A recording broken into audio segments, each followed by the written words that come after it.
Bomb diffuser has been dropped. 10 seconds remaining.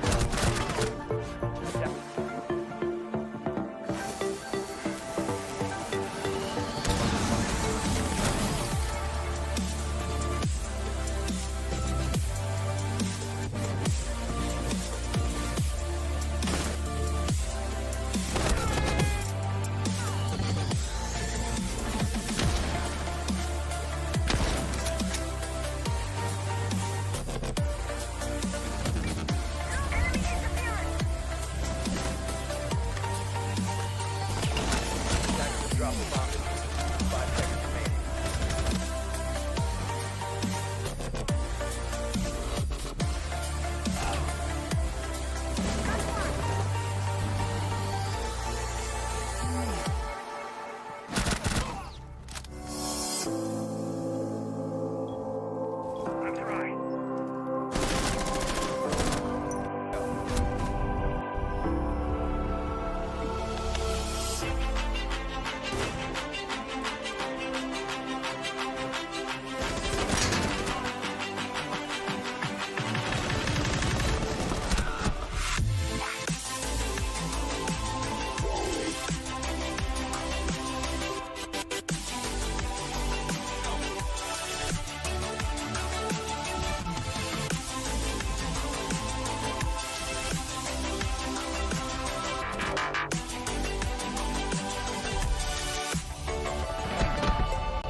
Attackers have located a bomb.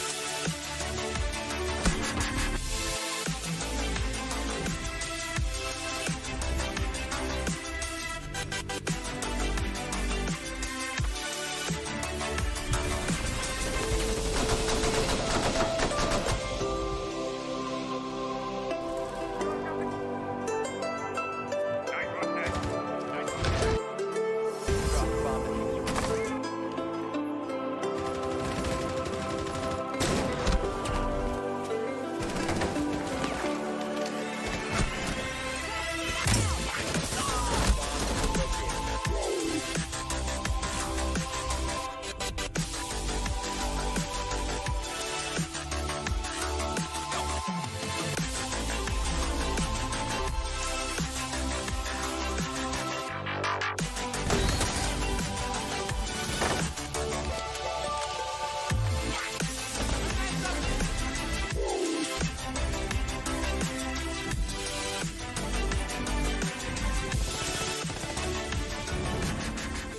All right, hello everybody.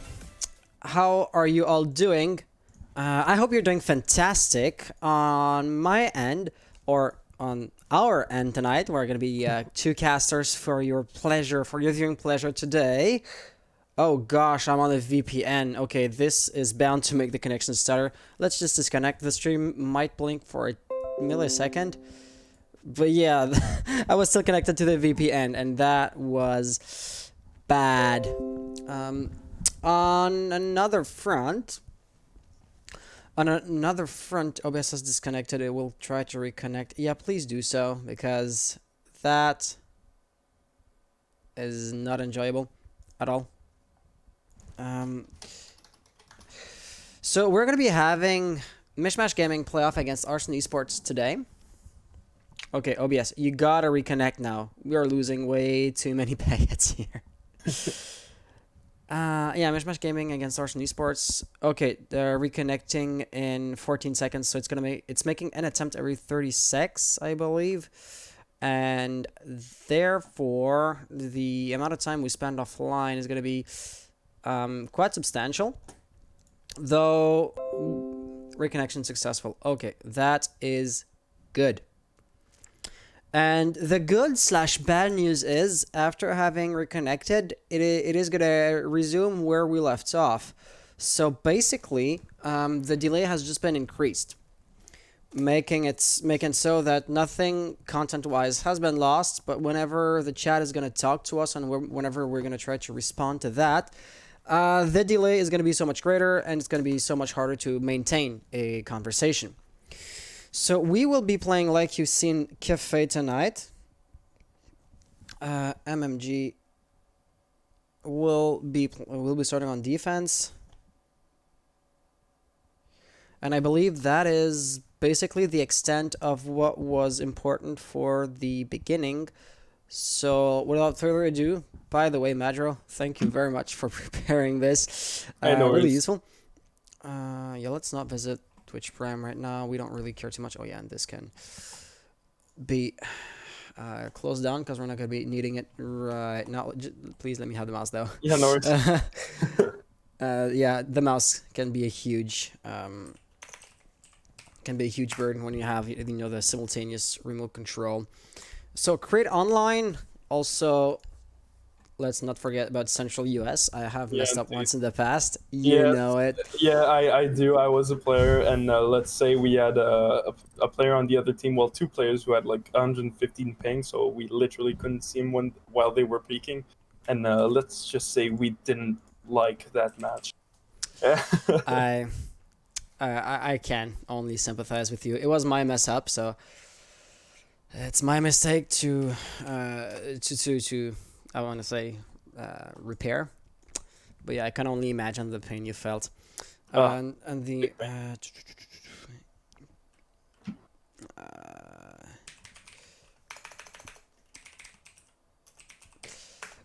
what were the names of the players on the other team?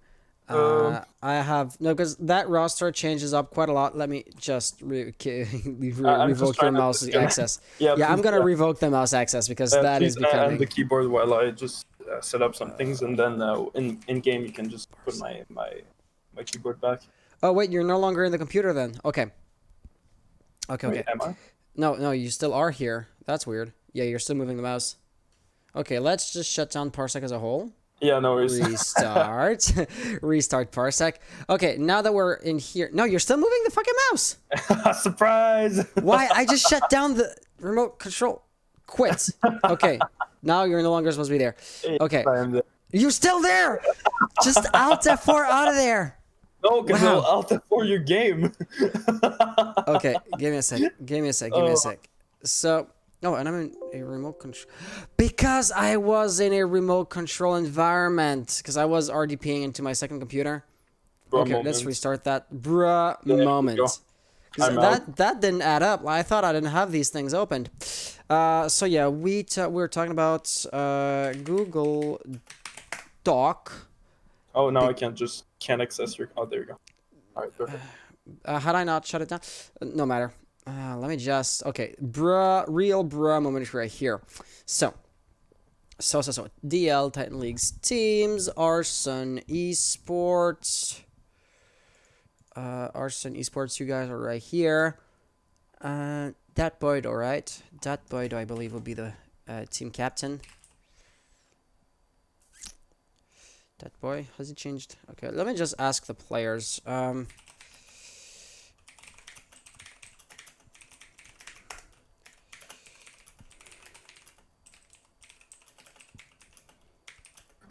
Oh, sorry about that. Yeah, I'm just gonna give up and and say I no longer know. So, Headache, what was his Uplay? Am I still? Do I still have keyboard? Because then Headache. I could just write the team names.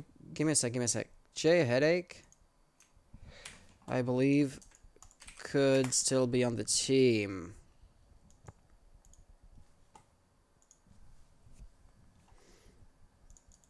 If not, I'm just gonna try them until something connects. Blue. And the thing is, they might still be on the roster, might no longer be on the roster, but I may or may not have them on my friends list in the first place. So that adds an extra burden to inviting them to the match. So Blue's gonna get an invite. Donovic's gonna get an invite. Ah, God damn it! Copying when I want to paste. He's not on my friends list, so let's add him here. Donovic, okay. Good. Yeah. So they just answered on Discord. Donovic is the one I should be inviting. So here we go. And so yeah, we had talked about it being a cafe game, and Oof, Mishmash Cafe. Gaming. Yes. On Kafe. Wow, it's gonna be a very interesting match here, because we know that Kafe can be very one-sided when the strats are just very powerful. For example, the Mishmash Gaming when they were going after, if I'm not mistaken, the hostile actions on Kafe. They were very powerful and very how could I say this? Um, they had a lot of different strats for a lot Oh, of sites, so it and it was looks like the players are basically ready. Okay, alright. RDP. So like always, little checkup. Are you guys ready? And use this as a reminder to start Moss if it hasn't done, if it has not been done already. We're ready. Awesome. Arson.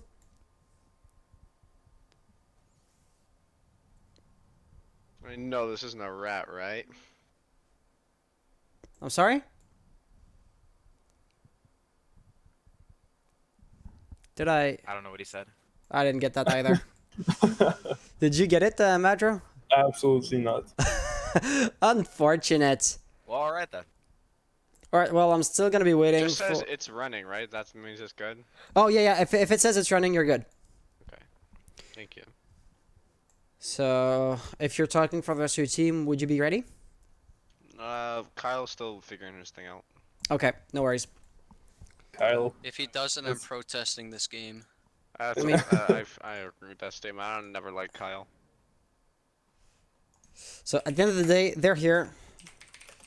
At the end of the day, they're present, right? So they're not gonna get protested for, say, no show or something along those lines. Yeah.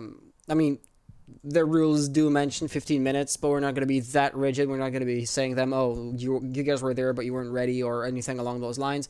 My ultimate goal here tonight is to have a game take place. So I'm not gonna be, nitpicking on the smallest detail in the rules to just make so that the game doesn't happen and to grant a free win or something along those lines.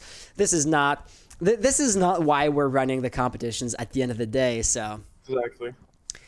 there's that, and They yelled also at me. I can't switch again. let's Sucks see to be if you, I this guess. runs properly. Remember what we were working on last night We're for ready. We're ready. awesome. Well, you know how I say it. Good luck. Good luck, have fun, and may the best team win. And without further ado, let's just jump right into it.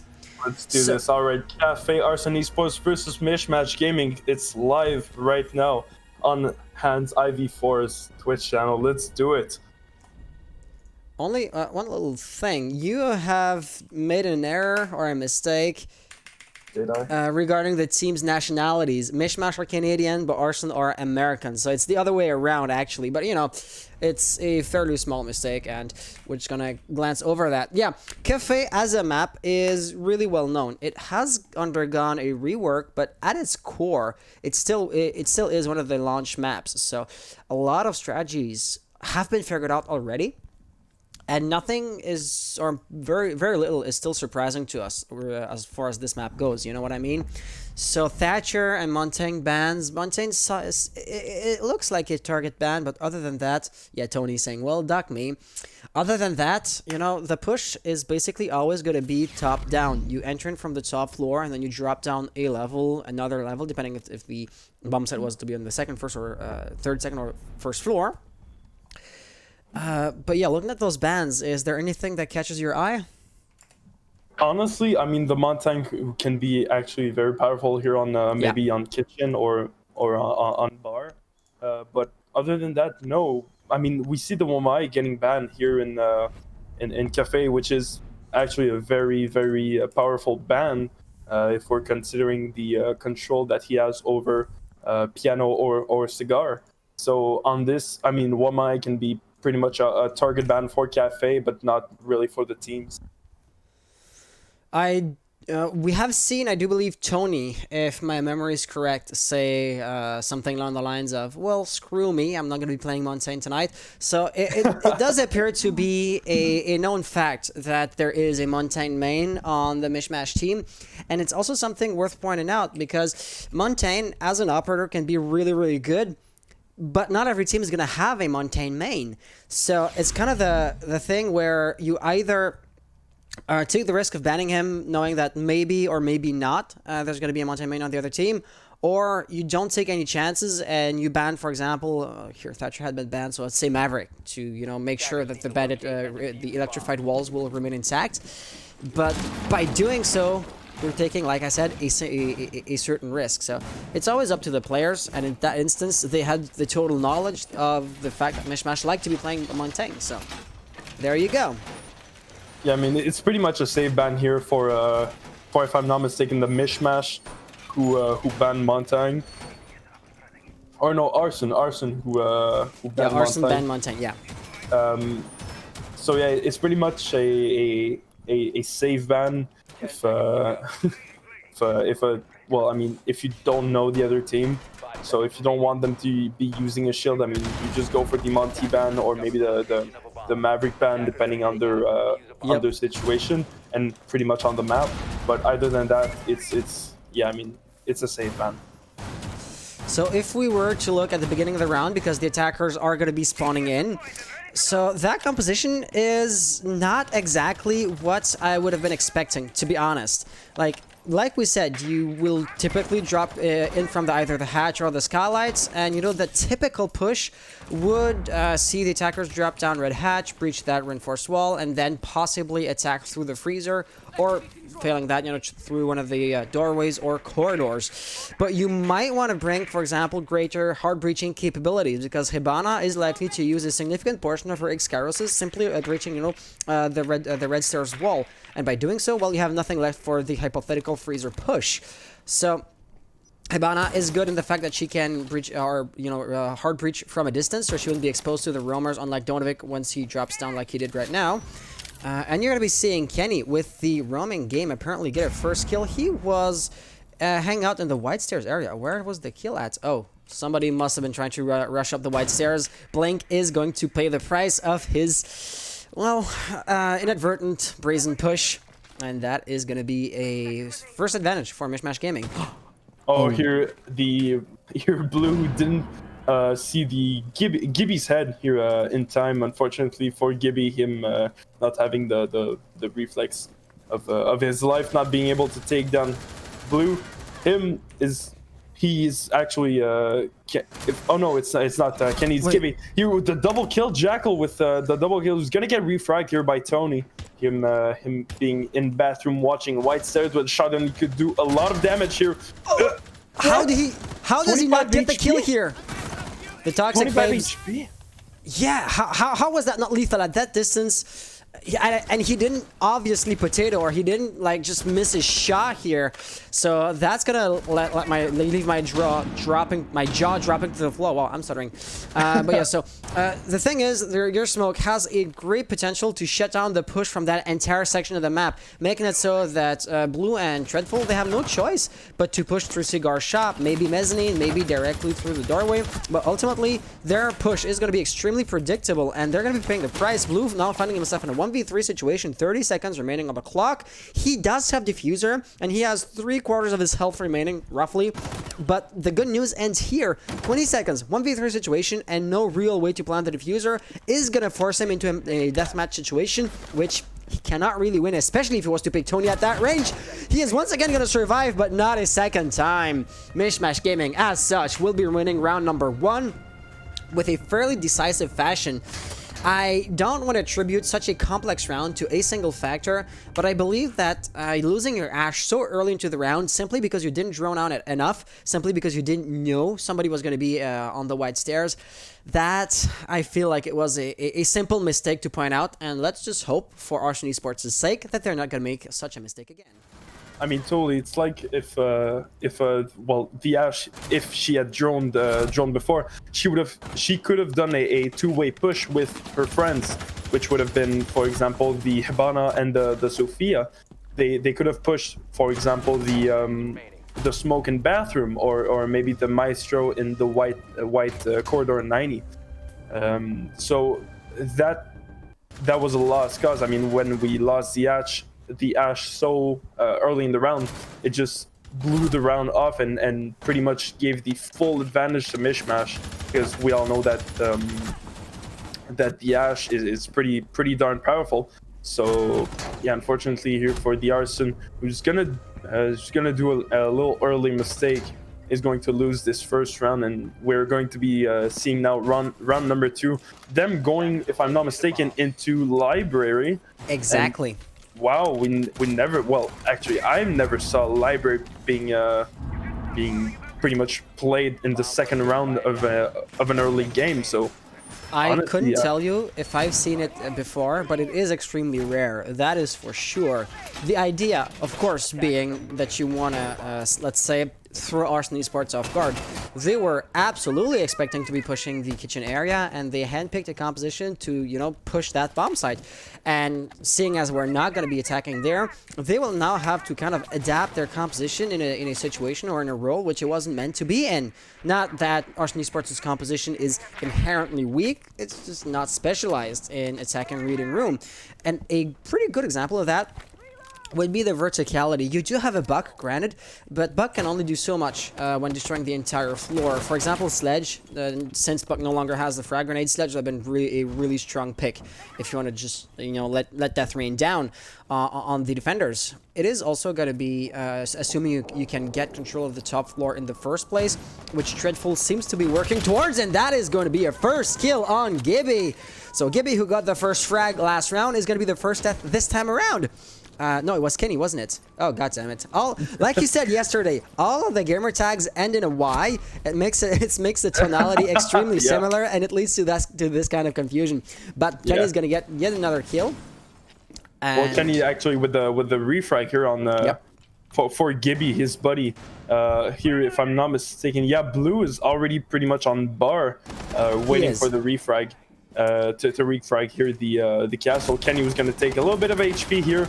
He's gonna get down, unfortunately, Donovic without actually finishing the kill. Here's Tony, who could do a lot of damage. We saw here with his shotgun. Here you're gonna deploy the C4 but not actually throw it, which could be pretty much a audio hazard here for the Arson Esports. But here he's going to notice the shield, but actually just miss, if I'm not mistaken, Tony right next to his face.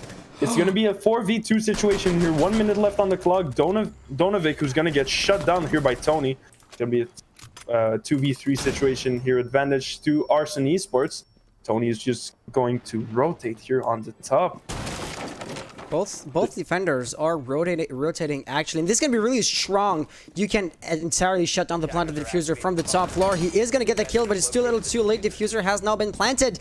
Kyle is going to get a kill on Dirty, leaving us with Mute in a 1v2 situation. 1v2 is entirely doable, but it's not exactly easy, especially if you have Kyle over there, no, Blue over there, holding the angle. So he had the nice cross angle. He had the gun, the range with the R4C, which Mute unfortunately didn't have. You know, it's either a shotgun, the bullet would have just magically evaporated at that distance, or the SMG-11. I mean, it is what it is. The SMG-11 has crazy recoil at that range. It is not a really viable gun there either.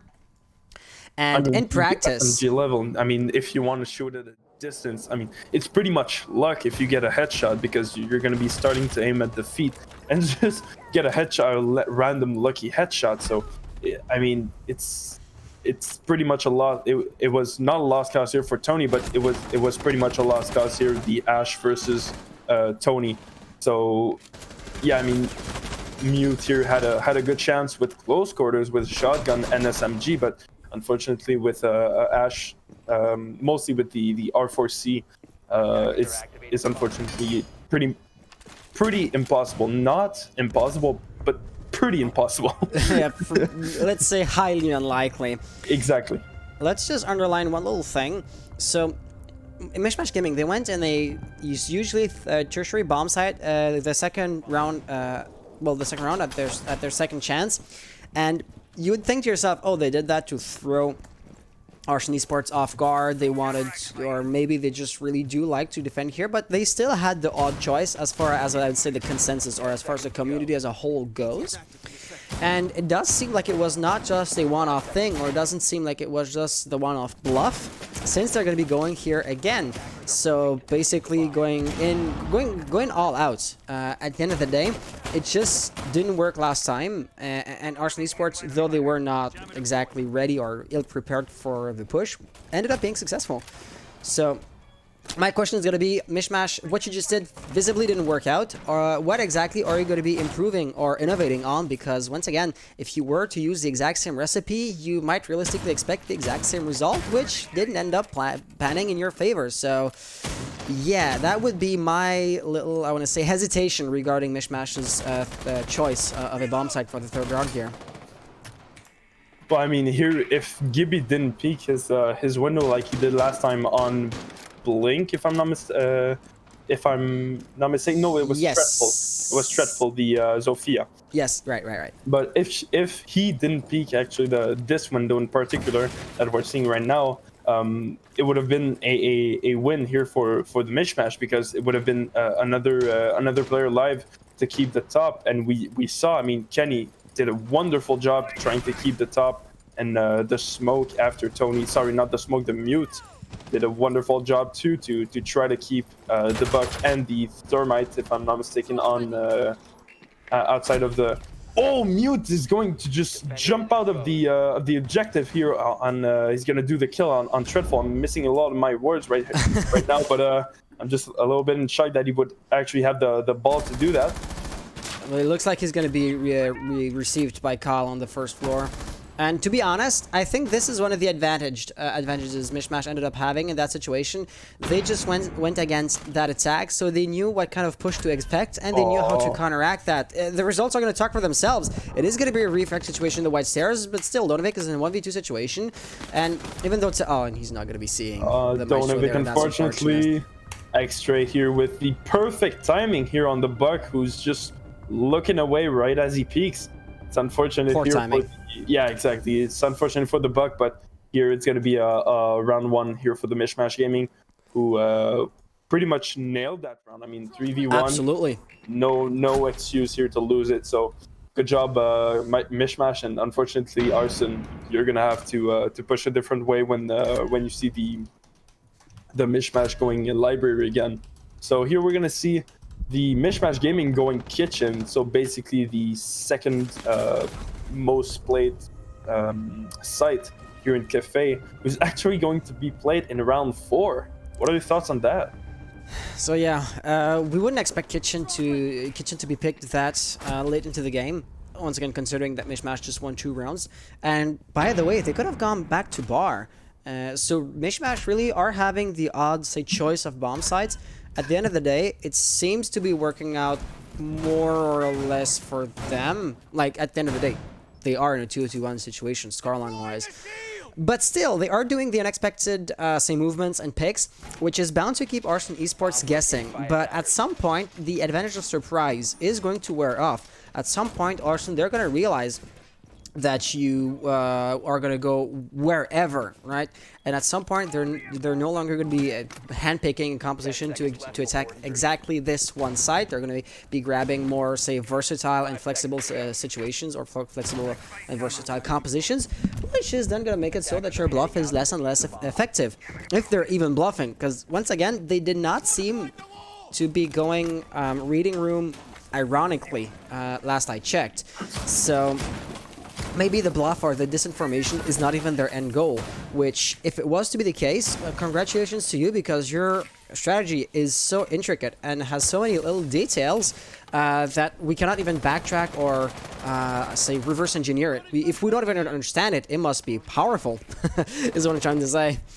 Yeah, I mean, I totally agree on that. I mean, MishMash did a super good job here. Arson, who's going to be trying to drone Bakery here. There's nobody going to be holding Bakery, but it looks like there's going to be someone kitchen prep. Yeah, Tony here with just a simple, you know, prep room defense. gonna actually be switching his mute gem around, which is a That's pretty interesting. smart move. I mean, it wasn't kitchen prep, so it could have been destroyed very easily. You're dirty the kill on Dreadful. We're gonna lose the Jackal very early in the round, so we're not going to be able to search for any possible roamers up top. But now it doesn't look like there's any roamers up top. It looks like they're pretty much turtling at this point. Is Kenny technically exposed to a verticality push? He might be. But I am going to be, let's say, expressing the same kind of, not necessarily frustration, but critique that I'm always expressing when I see this kind of situation. Bach is basically breaching the floor haphazardly. He's by trial and error, basically. And by going at it blind, well, his odds of actually fighting somebody are going to be abysmally low. At the end of the day, he really does need a drone to feed him intel, to tell him where he should be breaching the floor. Because he did have basically a free kill with Kenny right here, who is not standing underneath that metal thingy, that vent here. The air duct, yeah. Yeah, the air. Thank you. So by being under the air duct, he would be more or less immune to the verticality, but he's not there right now, and he's very static. So a drone, a buck, or a shotgun blast, and then it will be the end of him.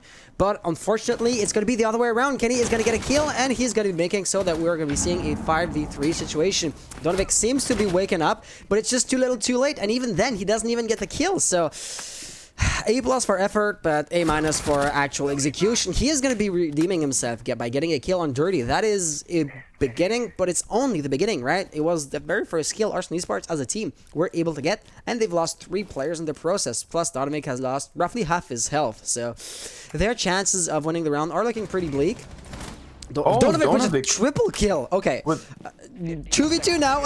Anything can happen. 1v2 blue inserting. Okay, the Evil Eyes can be a game changer at this point. But it looks like he's going to have 2 peaks, so probably he doesn't have the intel. And there you go. Arson Esports with a reverse sweep. Arson Donovic with his brother, well, sister in this case, on the with the Hibana just absolutely destroying. Was that an ace? It was no ace because Hibana got a kill, but it was like a 3 or even 4K. It was a 4K then, because let's take a look at the replays. Actually, we're gonna see. We saw the triple kill, and then we know that he made the last kill, so that was a 4 kill at least. So Buck here gets the first. Yeah. So looking at the replays, he gets 1, and right here I was switching POVs, but as you can see in the kill feed, he gets 2, so that's a triple kill right here. And was that... But yeah, so Donovic got a 4K. Huh. Well, Donovic, you're getting MVP that round. Oh yeah, I mean, totally 4K here.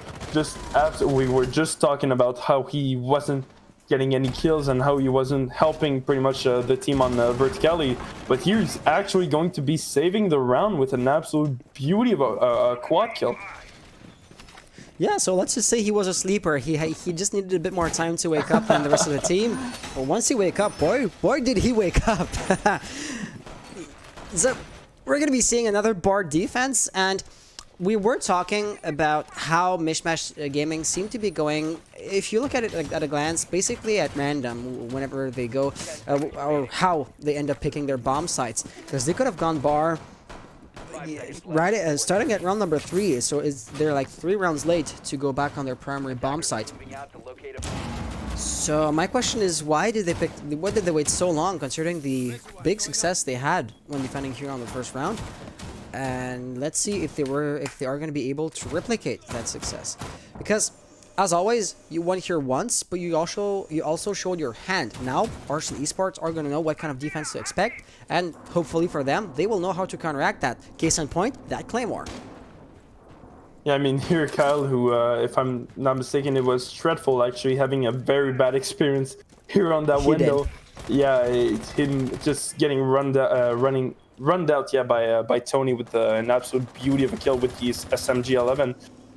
Here he's gonna be prepared. He's gonna ask his teammate to put a Claymore there to avoid actually these unfortunate accidents. But here we're gonna be opening up the Red Stars wall, trying to get access into Cigar. Is there somebody in the Cigar spot? The usual cigar spot, it doesn't look like it. Looks Well, like- you have Tony who can easily peek it, but for the time being, no, nobody's holding the line. But Oh. Gibby is holding the line from another angle, just like last round. That time, however, it is going to connect. He's going to pop a grape. Donovic is, as such, no longer going to be in a position to get the 4K and to single-handedly win the round for his team. I mean, here Donovic, unfortunately, getting peeked by Gibby's shotgun, who we also saw at the first round that he couldn't. Oh, That's no unfortunate. blue. Can you? Oh, and it's too far up to be able to crawl through, is it? How unfortunate. Okay, I don't know if anybody UB is listening. Well, Ferg, you work at UB, but you're no dev. It would be really nice if Hibana's X Karos, you know, there's a little marker on the wall, like a laser pointer. I almost want to call it the red thing, the red rectangle on the wall. It would be nice if it was to turn green whenever your second shot is close enough to your first pellets to basically confirm that there's going to be no line of the reinforced wall remaining after you've detonated both of these shots. So this is like a really common gripe that, or really common, I don't want to say issue, that happens, and it's so dumb, but it can shut down an entire push if you cannot push in through a garage wall on Continent, for example. So that's going to be extremely unfortunate. Tony will be taking a lot of damage, but he'll be responding with the mustard gas. The problem is you have only 20 seconds remaining on the clock, so just waiting the gas out is no longer going to be really a viable option. What are your alternatives? It's basically going to be a repeat from last round. You have to push in through the cigar balcony. However, this time around you have a few more players alive. At the end of the day, numbers are going to be helpful. That could be a double kill. It is going to be a double kill, but he gets refragged immediately with a double nitro cell from Gibby. I had not seen that in the kill feed. Unfortunately, here the double absolute beauty of a C4 getting the double kill here, but here we saw the Jackal actually getting another double kill. So I mean, a double kill? Well, two double kills in a row. Yeah, so yeah, double kill. Yeah. Yeah. I mean, didn't we see a triple double kill yesterday? We did see that. Yeah. Yeah, it was absolutely beautiful. When the kill feed ends up looking something like the kill feed of a game like Battlefield, when you have literally 64 players in the map just slugging it out, but then it's only 10 players just rushing in and being so aggressive with one another. It is unfortunate that the replays are lagging this bad. I will have to take a look at my recording settings because it's not supposed to be such a hassle. I mean, I was seeing that on the Discord live you're doing to me, and I was like, is that just my Discord live, or is it really just that laggy? It really is not supposed to be this laggy usually. Oh, that's unfortunate. Regardless, I do want to point one thing out. Kafe as a map will be considered defense-sided. So, being a defense-sided, you would expect a rule swap score of 4-2 for the defense if you were to accept that the teams are pretty evenly balanced. However, Easily 4-2. Easily. Yeah. However, Arson Esports, they're on their way of basically drawing out the scores or getting a tied score for the rule swap, which would be somewhat worrying if you are a MishMash fan or a MishMash supporter, which, since I only see MishMash Gaming and Ferg in the chat seems to be in MMG's favor. Yeah, I mean, here we unfortunately see 2 rounds given to the Arson for the MishMash, of course. But unfortunate here for the MishMash, who could have pretty much win well, at least one other round, which was their second round here in the match, the one that they were on library. Yes. So that was unfortunate. I mean, they didn't think actually, you just finish your thought, then I'm gonna chime in. I mean, they didn't think that the Arson would actually kind of adapt that quickly, and that's unfortunate for the MishMash. But they will lose this second round, leaving them in a 3-2 situation here on the final round of their defense. Also, let's not forget about Donovic's 4K. So by getting a 4K, they were in a literally 2v5 situation, and they were able to bring it back. So once again, this is also maybe another instance where MishMash might have dropped the ball, and can we basically imply or extrapolate from that Arson Esports, they're only winning rounds when MishMash is throwing or when MishMash is making a mistake? That would be unfortunate, but once again, you're not supposed to lose a 2v5 situation, so let's just ask MishMash to make a few less mistakes, and if we were able to just fulfill that simple, say, criteria, a few more rounds should be yours, to be honest. I mean, here Donovic with another like double kill, another situation where you could get a lot of kills here. Unfortunately, the Sudge was gonna go down, but actually not going to be killed here. Donovic is going to be picked up and given another chance of doing more kills. That's the important thing, isn't it? Yeah, I mean, here Donovic pretty much an MVP in the last round, in the last rounds, actually with a couple kills at least each round. So I mean, are we going to see this again? X-Ray getting the kill on blue. We're gonna have a beautiful rotate here for X-Ray in a 1v2 situation. 24 seconds left to the round. Arson with the advantage, the slight advantage, with a 20 HP more. Oh, He seems to think he's in the bomb side. That's a triple kill. So he's now on his way to get the 4K. 9 seconds remaining on the clock. He only has to survive, but he peaks. Unfortunately for him, X-Ray is going to give Arson that round. He could have just run down the stairs, to be honest. Let Kyle be in a position where he has to plant the diffuser.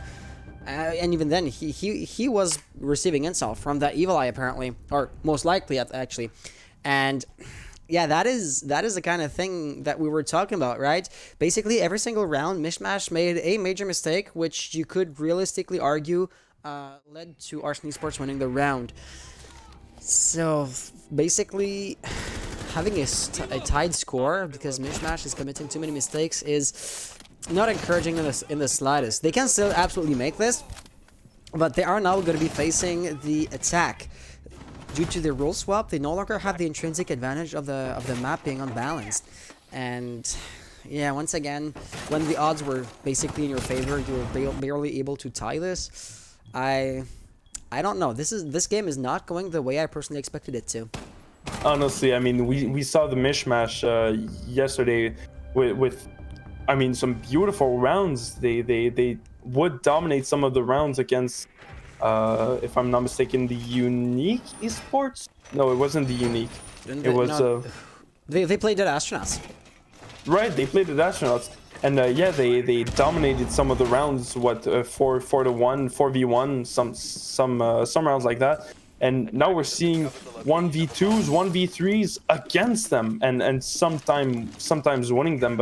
But here it's a 3-3 situation here, and Arson, who was in attack, is going to get 3 rounds. So now they're in defense, they have the advantage, they're going to go bar here, and it's pretty much a big advantage here to Arson Esports. It is going to be, but though, let's not dismiss MishMash as having lost quite yet. I mean, anything is still possible at the end of the day, or the bottom line is, it is 3-3, so both teams are just as far away from the victory as their opponents, and anything might still happen. Oh, we're being rated with a party of 25. Wow. So there's going to be a 3 minutes delay on this, even more, 235 seconds. That's 4 minutes, actually. So sorry for not reacting more quickly to your raid, and sorry for not more enthusiastic. But I'm ecstatic. But let's just jump back into the game because we're missing on action here. So once again, thank you. But back on the game, Dirty has been the first kill, and we had popped up the overlay real quick over here. During the preparation phase, 10 kills for Donovic. He's going to be the absolute top fragger for his team. And in practice, this makes a all or nothing situation, because if MishMash Gaming were to be able to get the kill on Valkyrie, the round might as well be over, because the rest of the team does not appear to be pulling the same amount of weight as Donovic is. But that hypothetical kill doesn't appear to be too likely to happen, as we're already going to be seeing a 3v5 situation. Gibby might be interested in peeking that, but after having tossed a drone in, his movements are going to be pretty easy to, acknowledge, right? Therefore, he has to rotate. He's going to be jumping down the red stairs, and things are not looking his way. Things wow, were not here looking good at Arson all. with an absolute beauty of a flawless round here on on the MishMash Gaming. Here, some It was MishMash. huge. It's yeah, it's unfortunate here for the MishMash, who we all know is a pretty good team, and here getting flawless. I mean, it's unfortunate for them. Maybe a bad coordination. We saw this yesterday with the Dead Astronauts and the MishMash. I mean, it was what 3-3, and when the MishMash Gaming got into defense, it absolutely went to space. I mean, MishMash with the advantage almost every single round. We're pretty much seeing that here with the Arson on the MishMash. Quick question. Do you remember if Arson Esports has a single win to their name? Have they only lost their games so far? Because I do believe they are among the lower teams in the leaderboard, but I can't quite remember if they have a win to their name. And I'm once going again, to check that right now. yeah, I'm doing it at the same time. Let's just jump right into the right. Yeah, so Arson Esports, they are 0-4, whereas MishMash Gaming are 2-2. So if we were to look at it simply from the standings point of view, this match shouldn't exactly be a blowout, but it should still be going in in MishMash Gaming's favor, their advantage, Yeah. which currently it is absolutely not the case. Which I mean, here the MishMash Gaming I'm seeing has 2 wins, 2 losses, but unfortunately here for the Arson, 4 losses, no wins. that is pretty big, yeah, absolutely. So we're gonna have to keep an eye on that because, like I said, that game is not going the way I thought it would go. And at the end of the day, I really do like seeing that, for the simple fact that keeping us on the edge of our seat or surprising us is way better than being, you know, too predictable or borderline boring, right? So no complaints here, just noting my surprise. Dreadful is going to be quite aggressive in peeking that cigar hatch. Nobody seems to be interested in jumping down right now. Dirty apparently he's testing a drone. Oh, that was a flashbang. But he's not going to be peeking behind the flash or anything along those lines. Donovic will be the first death due to Kenny. And Dreadful's position does not appear to have been known. He's going to be inflicting a lot of damage on Gibby, but not actually getting the kill. Oh no, oh no, he is going to be pushed from multiple different angles at the same time, which is going to lead to his death. Unfortunately, top floor control is already in MishMash's hands, and as you may know, defending the kitchen area, defending the reading room area, rather, is next to impossible when you don't have top floor control. For example, right here, Blue is basically going to be forced out of OBJ. And from that point on, denying a plant is going to be pretty difficult. I mean, here we lost Dreadful and Donovic, the two roamers here on 3rd floor on bar. It's gonna be unfortunate here. Blink, sorry, with the frag on Dirty is gonna put them in a 4v3 situation here. Advantage to MishMash. Only 1 minute and 70 seconds precisely in the round. The Gibby with putting a lot of HP here on Blink, but not actually finishing the kill. Blue and Blink are going to be looking at each other. Gibby getting TK'd by his friend Kenny. That's unfortunate. Yeah, I mean, it still puts them in an advantageous situation here. MMG with advantage 3v2, but still, I mean, it's really unfortunate. We lost a sledge. We lost a set of nades. We lost a hammer. I mean, Utility-wise, yeah, this is pretty big.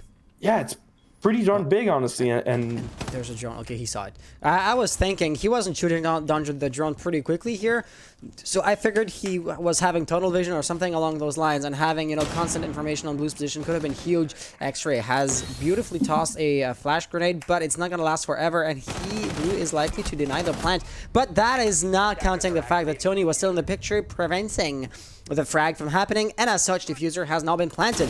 Kyle's position seems to be known. That flash grenade went off way too close to be, you know, actually comfortable with the situation if you were to be an Arson Esports fans. And honestly, there's not too much he can do. He may get the kill here. He actually does.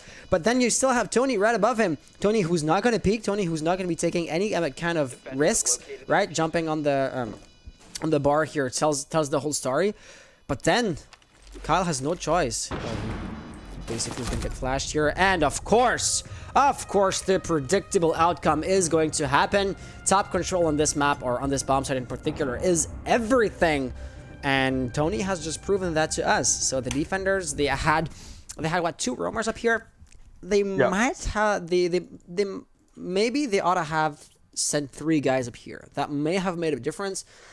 But at the end of the day, no matter how or why you lost top control, the only thing that really matters is that you did, because that sealed the deal before the round was even before we were even halfway into the round. Let me just get the English grammar straight.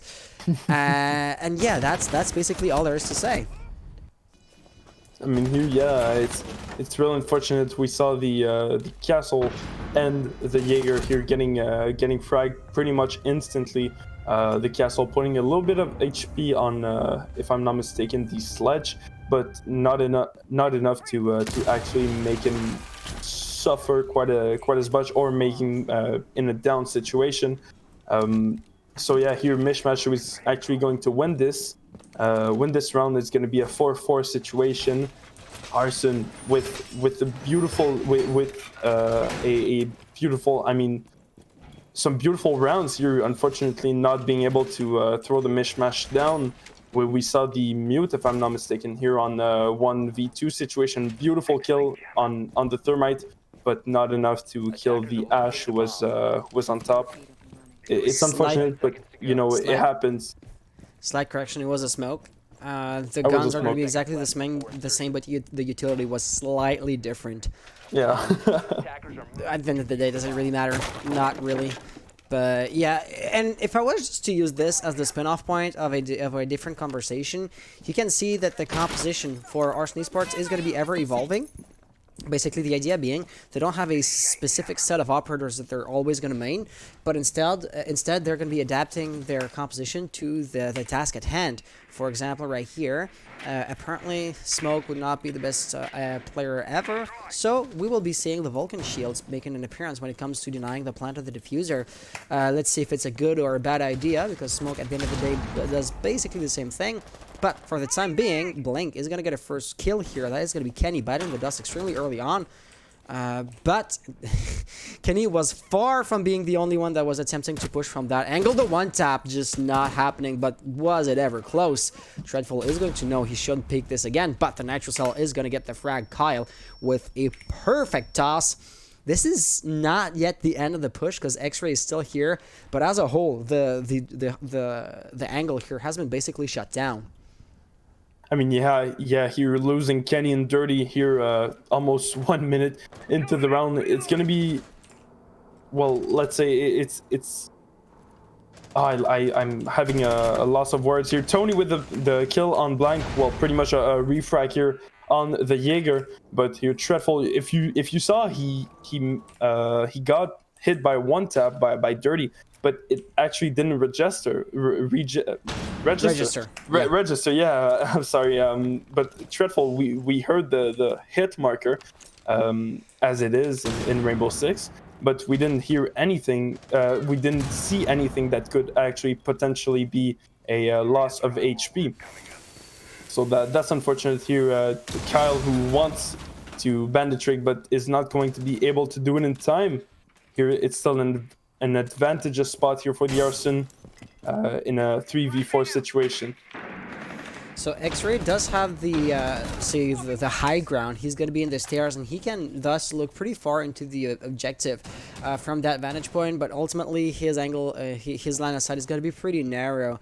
And there are other entryways into the OBJ, which his opponents are going to be attempting to exploit. But they did not realize that Donovic was right here. That's going to lead to a double kill. X-Ray, I want to say, not necessarily sniper, but the guy that was basically holding Overwatch is not going to force himself into a push situation, but he's going to be reloading. He's not dead. How did Kyle not kill him here? But ultimately, only 10 seconds remaining on the clock. This is not going to change too much. He might still get the kill embedded here, but I don't expect Donovic to falter under the pressure. 5 seconds. All you have to do is basically lay prone, and it is one, but he's still going to peek, and that is going to lead to a 3 or a 4K in grand total. A 3K, right? Yeah. So Donovic, once again. A 4K. Oh, a 4K. Another 4K for Donovic? Wait, no, it was he got the double kill. double But, kill on Freezer, and yeah, so it's only 3 kills, but at the end of the day, look at this. Still, 13 kills, wow. and then it drops down. Granted, they are winning, so him having 3 more kills, I imagine MishMash had won the round and Tony getting the 3 kills. It would have been basically the same thing, but you can still see he's leading his team by a lot, which really does reinforce what I was saying previously. If you were able to get the frag on Donovic, as MishMash, fragging Donovic out, putting him out of the picture, would make it so that the round is basically won. So it is quite rare to see this actually happening, but I've done this, you know, a handful of times in ranked. You realize who the top fragger on the enemy team is, and then you invest all of your efforts into taking him out. And then the rest of the round is basically a piece of cake. I don't think they're doing this right now, but it might be an idea worth, at the very least, say contemplating. I mean, here you very good explanation. I would do that personally too. Just get the top fragger out, even if it kills 2 of our players. 5 seconds left. But here after that, it's pretty much a piece of cake to win the round, because you see there's not much any more big support here from the top fragger, who's going to be laying in the ground dead. So yeah, it's pretty much really easy when there's a big leap in the number of kills from the top fragger to the second top fragger. So I mean, I totally agree with your point to unleash the beast on the top fragger and winning the cake. Winning the game, the round. Jeez. Winning the cake? Nah, winning the game. Yeah, the English and French expressions are different, and when you try to translate them word for word, it makes for, say, odd word jumbles just matched together. But I do believe, you know, either MishMash Gaming are trying to eat the cake, we might say. At the end of the day, even if it's not a standard expression, we're still going to understand what you're saying. And this really does go to show that intel is everything. He tossed the natural sale where his opponent was not, and he just wasted the piece of utility due to a lack of intel.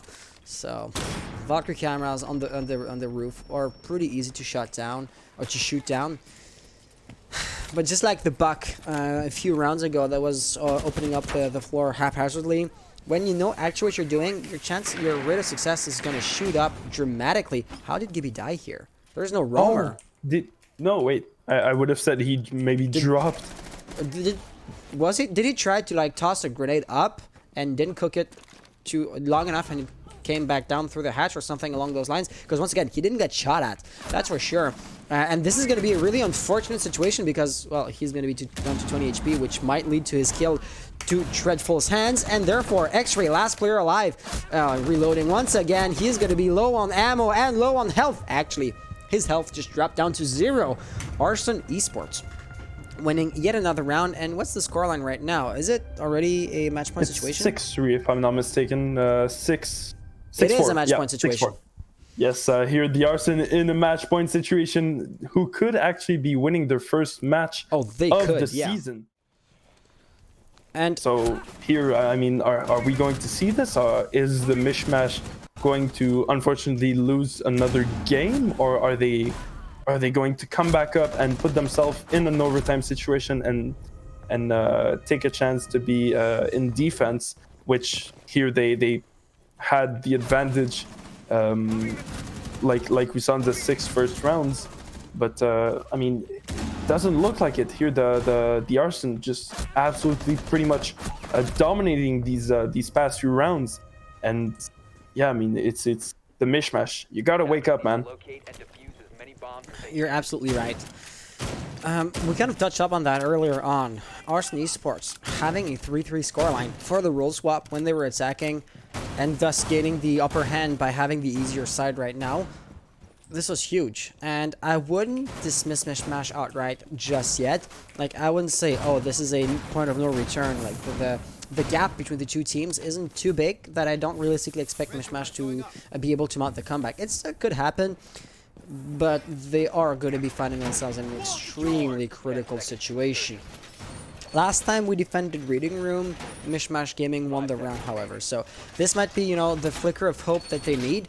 because anything short of a perfect round or of a perfect track record from now on is going to lead to their loss. Basically, once again, due to the defense sidedness of the map, you would expect that by default, Arson Esports win the rounds. So once again, it is up to MishMash Gaming to step up and not the other way around. I mean, here, totally, it's the MishMash.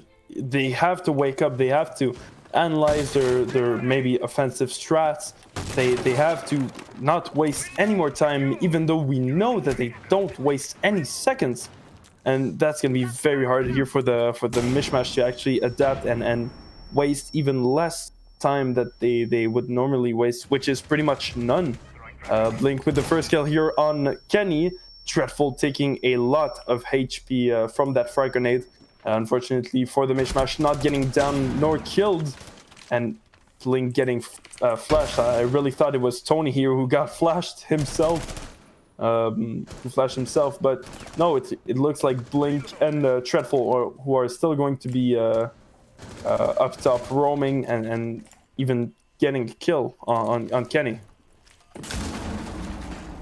The Nitros are here being tossed at the ceiling is unfortunately not going to get any kills, but one thing is for sure, MishMash are not going to be thinking in terms of verticality, because if you basically flat out ignore the players underneath you, they might be retarding with maybe no longer a Nitro cell, but Donovic with the shotgun can still open up a few lines of sights into the ceiling. He's going to be missing at first another burst of shots, but the thing is, ultimately, he kept Dreadful alive. Dreadful is downed, and cutting off the rotation will deny the kill, but ultimately, there's no roamer at the top floor, so reviving him was not an option either. He was just prolonging the inevitable. The hatch will... Oh, that was not the hatch. Okay, what was that? It was the reinforced wall, but why would you be opening this up? That's pretty much a loss of utility here. We're going to be losing the one of the two exothermic charges. I'm at a loss, to be honest. There's pretty much two very important walls to open if you're looking here at without any defenders.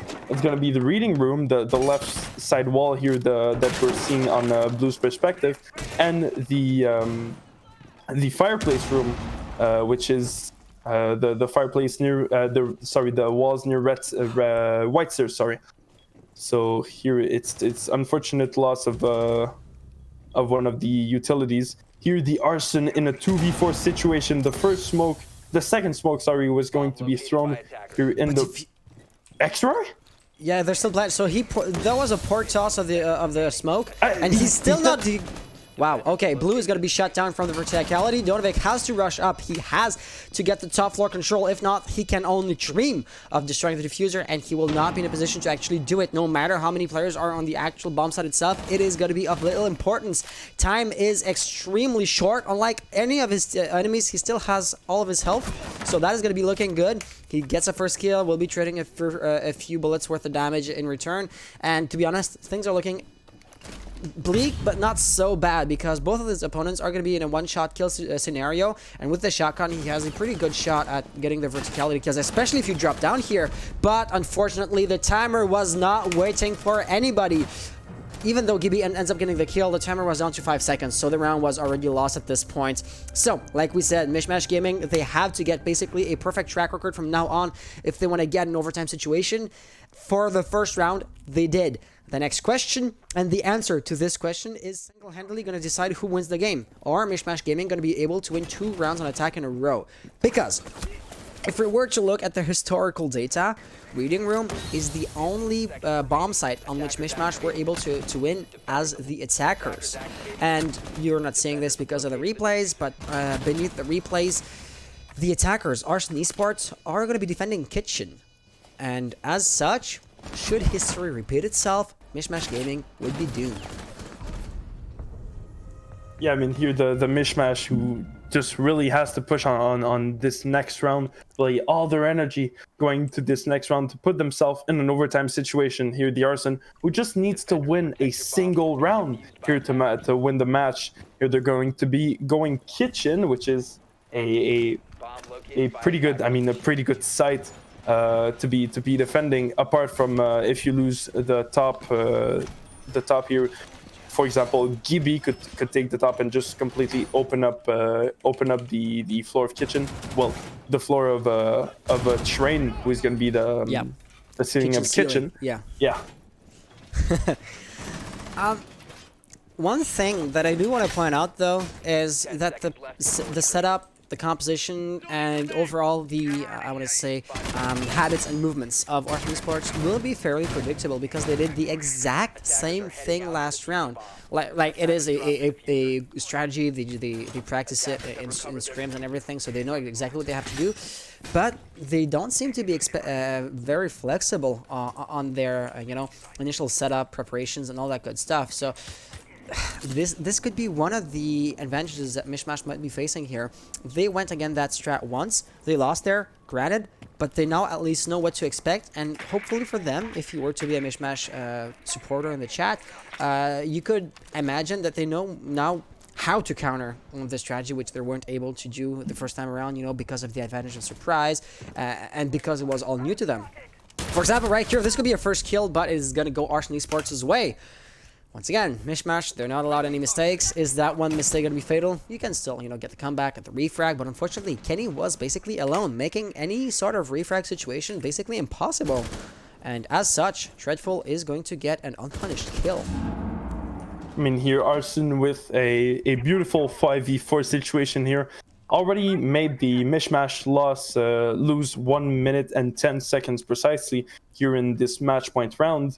Are they going to be able to make them lose even more time? Well, that's what we are going to see here. Tony being a little bit careful here, peeking Dreadful, but Dreadful is actually going to get killed by Dirty without any refract situation for the Arson. So that's unfortunate for the Arson, but very advantageous here for the MishMash. So it looks like Tony is going to be playing verticalities. I would expect Gibby has used his hammer a little bit, and that's why you do see a few openings on the floor. But still, he does have the breaching charges and the LMG to basically deal a lot of damage with the bullets if anything else fails. And the good news is the 4v4 situation has not claimed the life of X-Ray, so hard breaching is still very much on the table, and it is going to go down as we speak. But not every defender can basically allow himself to be distracted and to turn his attention to the freezer, because he still do have Gibby at the top floor. We're going to be seeing Kyle, for example, or actually no defender is looking at the freezer. So in theory, should you have a solid enough cover, X-Ray could even try to plant the diffuser. I mean, it looks like the attackers know it. Like, they're slowly but surely going in. Oh yeah, they're totally going in. I mean, here's still a 4v4 situation. The IQ without the diffuser here, the Thermite, if I'm not mistaken, who has the diffuser. Yes, exactly. He's going to be peeking behind the bomb here. Unfortunately, Kyle was gonna get killed by Tony. Here, Donovic with the kill on X-Ray. We're gonna be starting again the plant here. Blue with the TK on himself. The diffuser has now been planted, Blue being down blank, last player alive. So, what can he do? He can either go for the kills or try to revive Blue. Reviving Blue would be an investment, but he's so short on time, he would probably not have time to receive dividends on that revive. Therefore, the question is now out of the way because he just died, leaving us with a 1v3 situation, and it looks like we're going to be going in overtime just as I say this. He peeked, but not looking the right way. IQ. Tony going to get the kill. Overtime situation is now officially on. Yes, here MishMash with the 2 wins, the 2-1 round. Here they were putting 4-6 situation.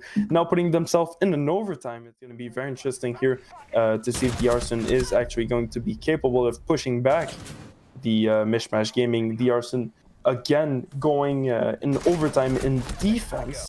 So MMG, you know what to do, man. And, okay, so we talked about this map being defense-sided, but to be honest, it was a 3-3 for the role swap, and it's been a 3-3 after the role swap, since we're seeing a 6-6 situation, aka an overtime situation.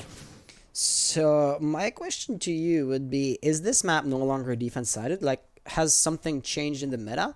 Or is this game basically not representative of the actual standards or of the actual meta?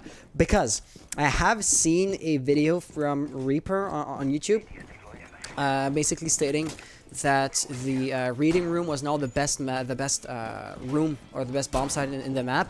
If you don't know Reaper, he's basically a pro league analyst. So he looks at games and he's gonna analyze the strategies and basically talk about strats. I didn't watch the video, I just saw the thumbnail, so it looks like this something new has been figured out regarding the bomb site, because, you know, no new patch or operator has been added to mix things up. But all around, what I thought I knew regarding Kafe seems to no longer hold true. So what are your thoughts on that? I mean, really, reading, it's if you hold the top floor very hard and you don't lose it as such as early in the rounds, it's a very viable site. I mean, if you don't lose the site, if you don't lose a lot of players, if you keep the verticality, it's totally doable and maybe one of the most OP sites there is, probably. So we're going to keep an eye on that. Let's see if the upcoming games on Kafe are going to be any different from that one. But one thing is for sure, both teams can still very much take the cake. For the time being, MishMash, all of them are on the roof, so the push is going to be basically unilateral, right? There is going to be nobody rushing up the white stairs to, for example, provide a distraction, or actually, just as I say this, somebody seems to be thinking of just that. No, this is still outside. Okay, my bad on that front. Kenny is as such going to be cutting off a rotations, which might very well be used if Dreadful was to be receiving too much pressure, and there it is. Holding the angle is going to prove fatal. Dreadful never knew Doc was there. Unfortunately for Arson Esports, they had too little intel to go off on, and it looks like Donovic is also going to be somewhat, in danger here, because if he was to rotate the wrong way, just like his friend before him, he could be receiving a few bullets to the back of the head. But Kenny is no longer there. He is rotating, and it looks like he's preparing for a push, because ultimately, up until now, he was just holding angles, and holding angles is not going to get the diffuser planted. So the offensive part of his gameplay seems to be starting up right as we speak. I mean, yeah, here Dirty getting pretty much refragged as it is, not as a nitro frag, but we're gonna lose the Doc and we're gonna lose a Nomad. So, I mean, two very useful operators when we are talking about losing HP and blocking out the roamers. So it's unfortunate for both of the teams, but here really there's really no advantage. Really, literally no advantages, because Kenny, who's lost around 40 to 45 HP, and Blue here to losing 40 to 45 HP. Kyle getting fragged here by Kenny with a triple kill on Blue and on Kyle. Here it's gonna be Tony with the kill on Donovic, if I'm not mistaken. Blink in a 1v4 situation, with 40 seconds to deplant the end of this round. The diffuser, who has been successfully planted. Here he's pretty much stuck on white stairs. The frag on Kenny, not letting him having the 4K. He's gonna get flashed, unfortunately, but X-Ray doesn't seem to know it. They're playing very passively. There's somebody on the roof. There is somebody on the roof, making it so that he's basically guaranteed to lose the round. There's nothing he can do really, because he cannot peek the Capital there. But ultimately, it is going to be meaningless, because X-Ray gets the kill, gets the round for his team. And let's be honest, once the diffuser was planted in a 1v4 situation, it was lost, but not yet GG's. Once again, this was the first round of overtime, and as such, even though MishMash Gaming will be for the first time in a match point situation, they yet have to win a round. Thing is, they now have to win a round on defense. And if we were to look at their previous track record, while defending, they never ever lost a round on bar. So, beneath the replays, trust me on that, we are going to be seeing another bar round. This time, however, like I said, MishMash will be the defending team. So, is the reverse sweep? Well, it wasn't really a reverse sweep. I mean, they were down only 2 rounds, so the comeback or the clutch wasn't huge, but it still, to some extent, happened. And a single last round might actually seal the deal. I mean, here, yeah, bar, if we look at the round history, never been lost by the MishMash, who them are actually going to be going there in bar. Is this going to be a comeback of the not of the century, but a pretty much a what 4 round comeback?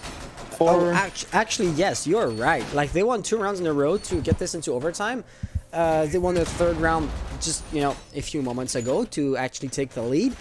And if they were to win this one out, they would basically get a reverse sweep down. I may have been mincing my words previously, because winning 4 rounds in a row is something, even though their disadvantage was minimal.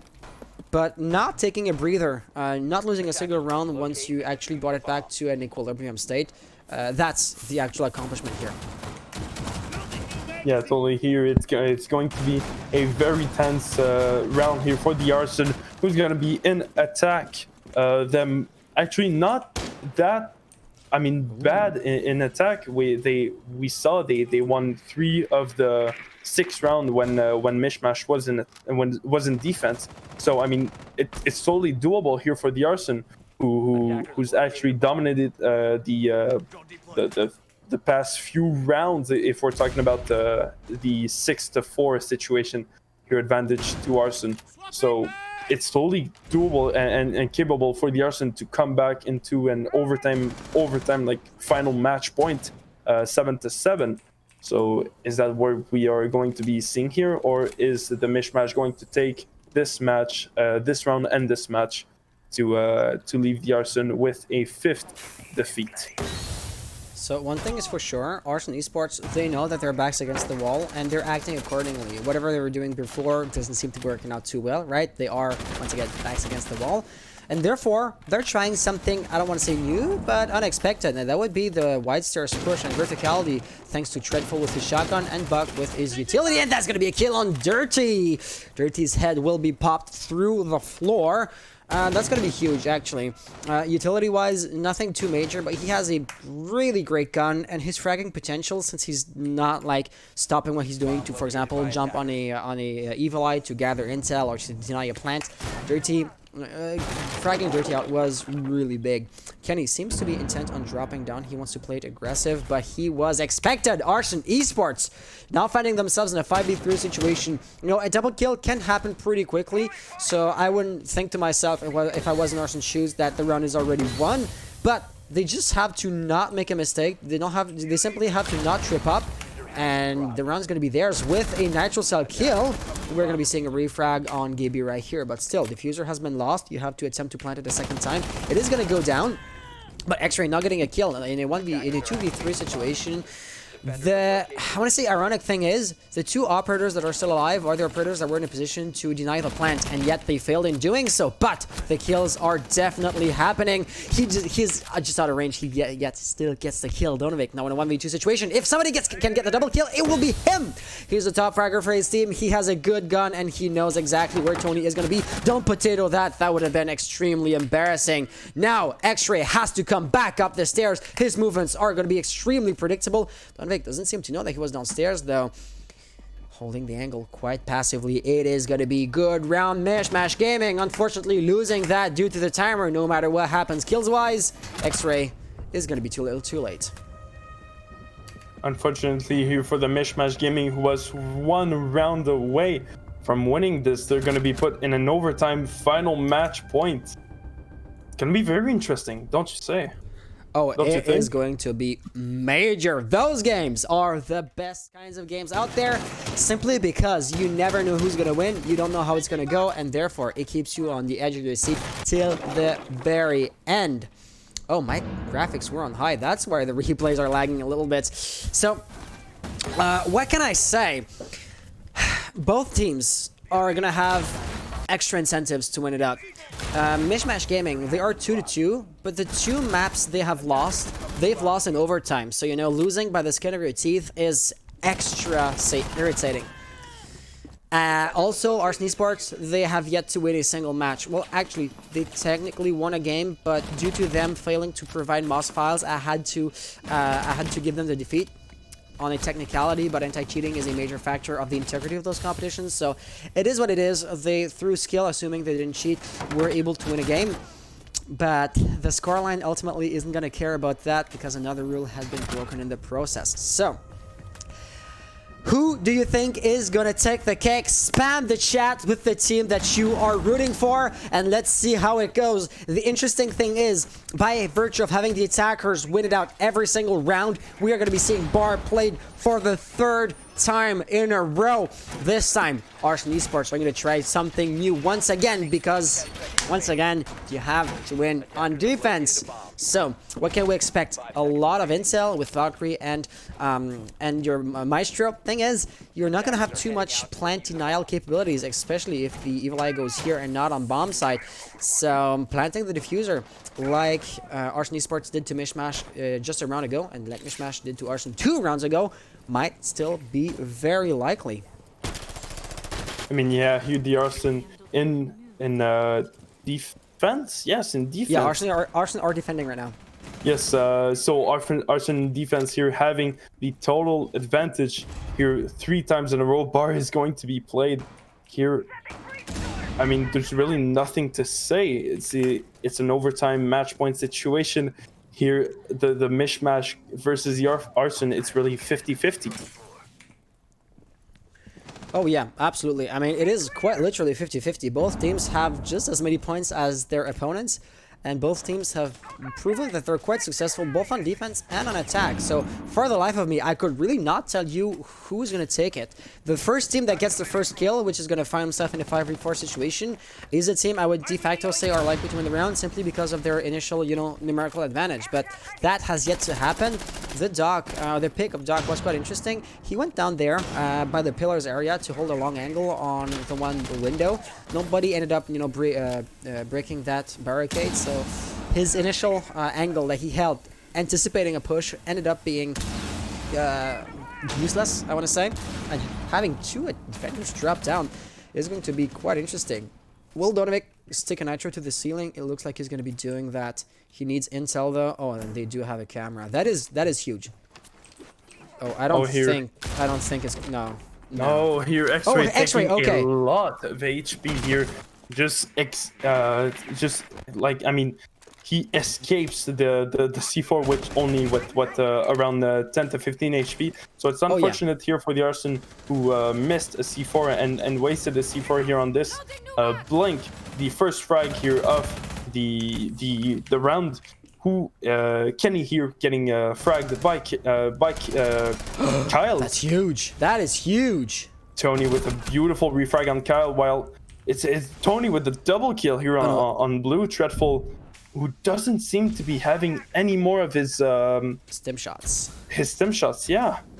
There's a drone right here. Okay, he sees it. His position is likely to be known. Diffuser has now been planted.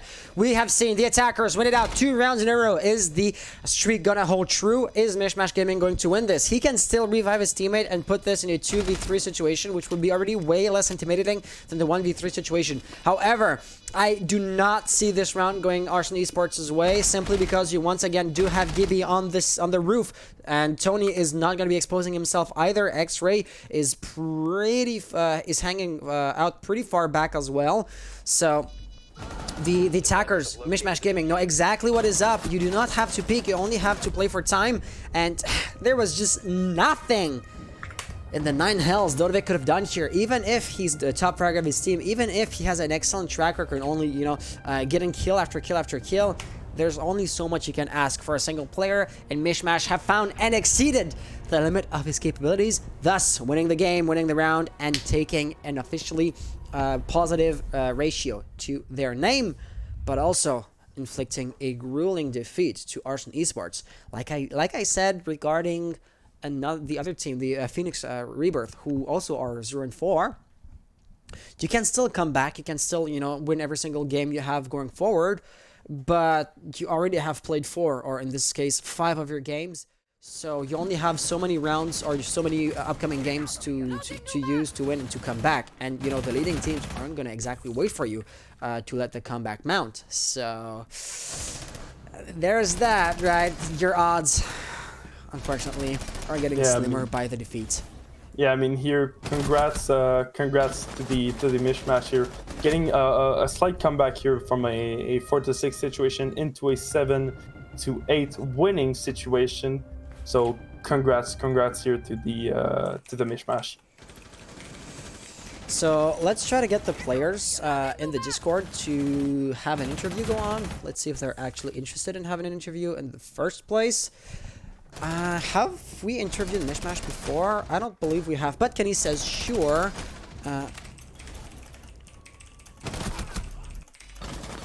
So we'll be in a public channel in the server, so let's just leave the private call and jump into the, I want to say Vibin channel. It's any channel, a channel like any other. Hey Kenny, how are you doing? I'm doing good. How about yourself? I'm doing pretty good. Well, I'm assuming you're doing pretty good since, you know, you just won a match which was pretty close, and also you have a particular track record of having your games go in overtime, but you usually lose these, so winning that one must have been pretty exhilarating for you.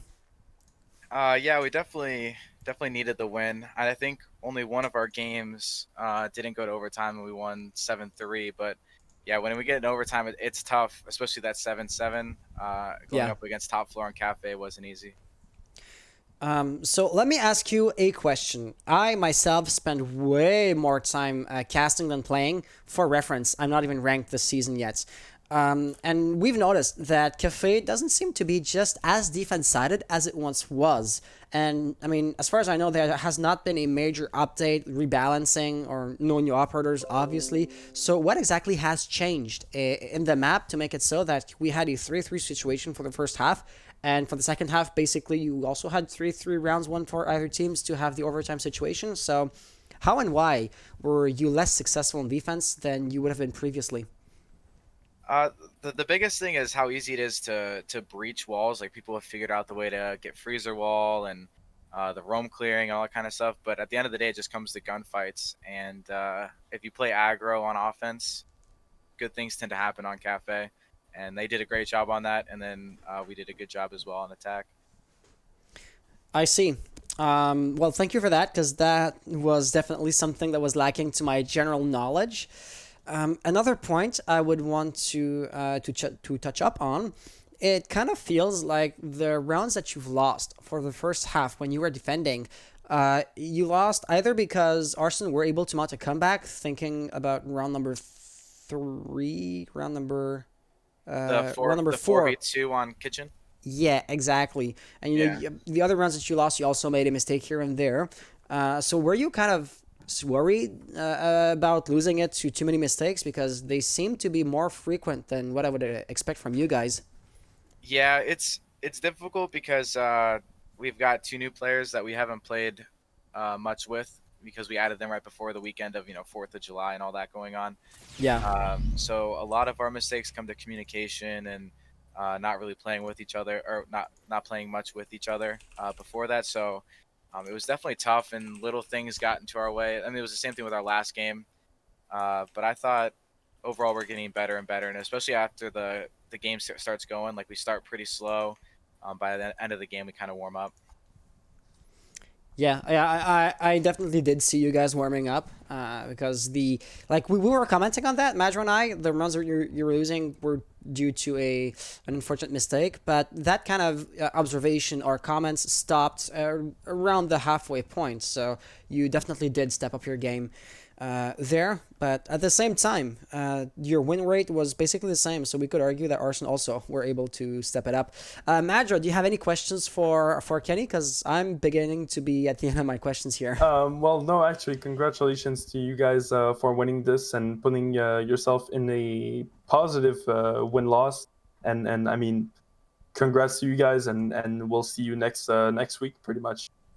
Thank you. Yeah, thank you very much. And yeah, I don't think your next game has been scheduled just yet, so I couldn't tell you, hey, let's see you Thursday or something along those lines. Yeah, but whenever we eventually. end up seeing each other again, have a great rest of the night, and see you then. All right. Thank you once again, both of you guys. GG's for victory, and see you in the upcoming week. Thank you. So this is going to be it for us tonight. We didn't have 2 or even 3 games planned back to back, unlike yesterday night. So yeah, it was a short one, but I do want to acknowledge 1 or 2 things before we end the stream. So we did have the one host from Ham Cheese Gaming with 25 viewers, which really did boost the viewer count on Yes, the thank on the you for channel. that. We're a bit late, but yeah, like Madro said, now's the time to properly acknowledge it. Thank you for that. Also, MishMash and Elios have subscribed. So MishMash, you're now on a 10-month streak. Wow. Yeah, wow, indeed. And Elios, just subscribe with Twitch Prime. That's a bit more recent. So yeah, thank you very much on that front. I do not know when the next games are going to be. If I was just to flip through the Discord channels, that match has ended, so we can just move it to the finished games.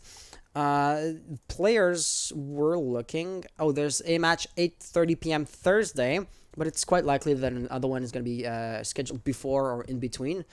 Apparently, I mean, all the informations are on Twitter.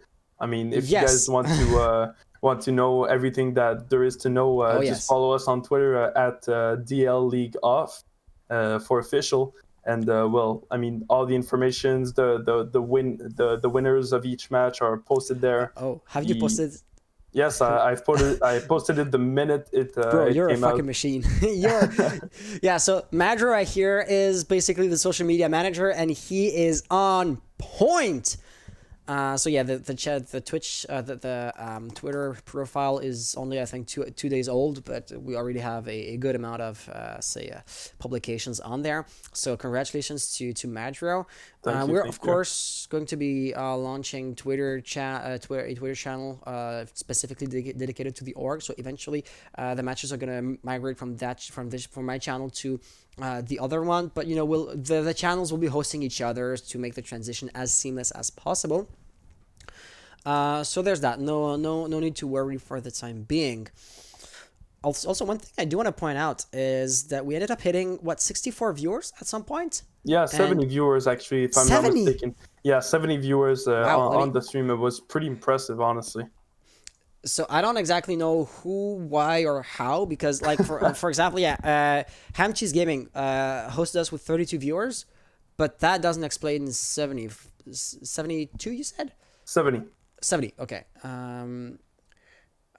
Okay, so my Twitch, the Twitch analytics say we peaked at 65, but you know, ballpark figure.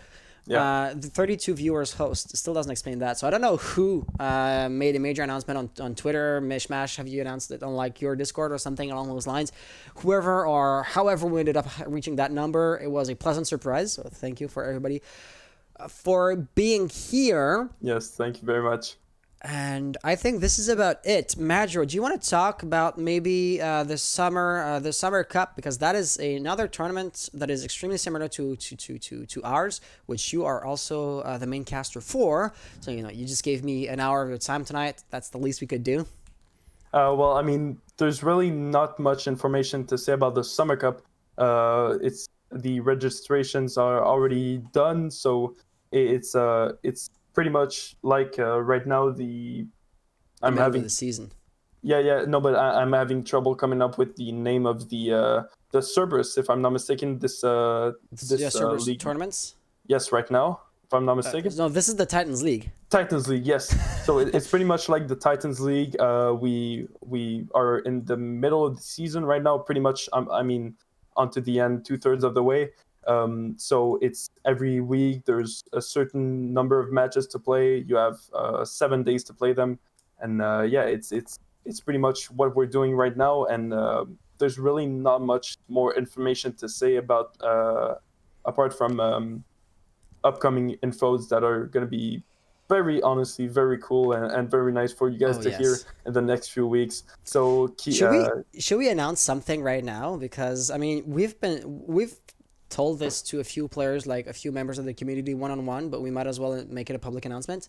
I mean, until the things aren't really well, it is official. We are gonna merge and all that good stuff. Yes, I mean, but for some technicalities we still have a few points to work out behind the scenes, but we already know we're gonna do it. So starting next season, Summer Cup and DL are going to merge, which is going to make it so that we're going to have a multi-tiered relegation system regarding the leagues. So if you do like Titans League, if you do like what you're seeing, if you think to yourself, oh, I would like to participate starting next season, of course, with the relegation format, quals are not exactly going to be open for the top tiered league. But we are absolutely going to be running qualifiers. There you go. We're absolutely, qualifiers, going yes. to be running qualifiers for the lower level league next season. So like we said, keep an eye out on our Discord, keep an eye out on our Twitter, and everything is going to be announced there. So I think that's just about it for us tonight. So let's wrap it up. Thank you again for being here. Congratulations once again to Arson Esports for taking the cake. And no, it's MishMash. MishMash. MishMash, God yeah, damn it. Thank you. taking the W here. Yeah, a huge I see you W. getting a little bit tired, as I am.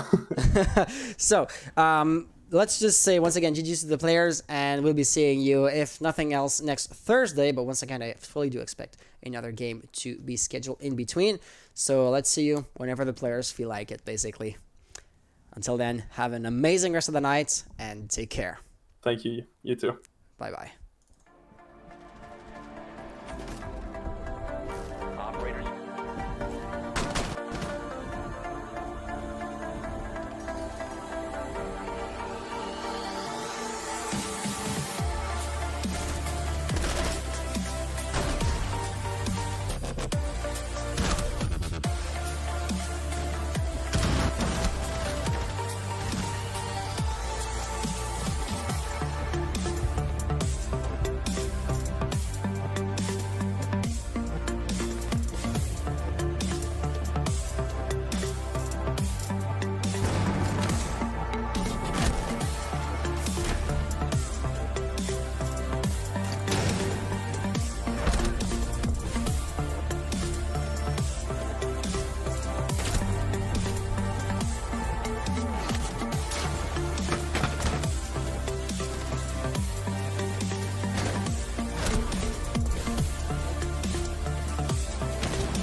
Hack has activated the diffuser. Defenders have located the diffuser.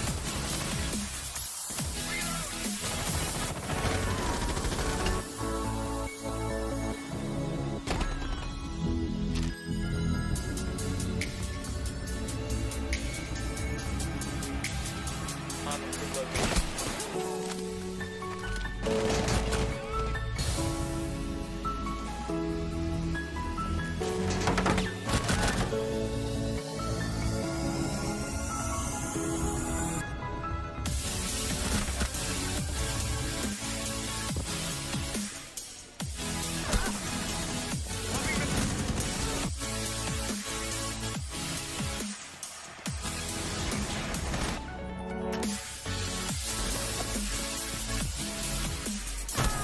Seconds remaining. Hostage located.